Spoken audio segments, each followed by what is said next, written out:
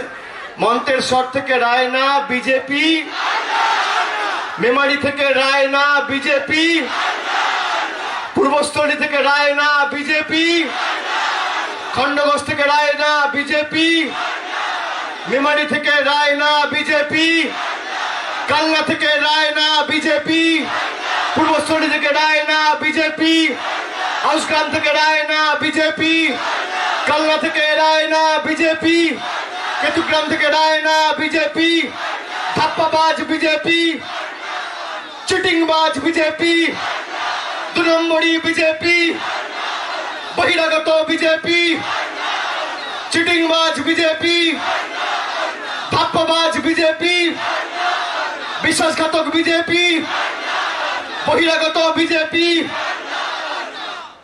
তাহলে আগামী দিন দিচ্ছে না, বাংলা নিজের মেয়েকে চায়। আপনারা কি বলছেন? কি বলছেন মায়েরা ভাইরা? যাওয়ার আগে একবার শেষবার দুহাত তুলে যত গলায় জোর আছে আমার সাথে বলুন, বাংলা নিজের। দুহাত তুলে বলতে হবে, বাংলা নিজের, বাংলা নিজের, বাংলা নিজের, বাংলা নিজের, বাংলা নিজের, বাংলা নিজের, বাংলা নিজের। তাহলে আগামীর দিন দিচ্ছে ডাক, মেয়ের কাছে বাংলা থাক আর বহিরাগতরা নিপাত যাক। আপনারা সকলে ভালো থাকবেন, সুস্থ থাকবেন।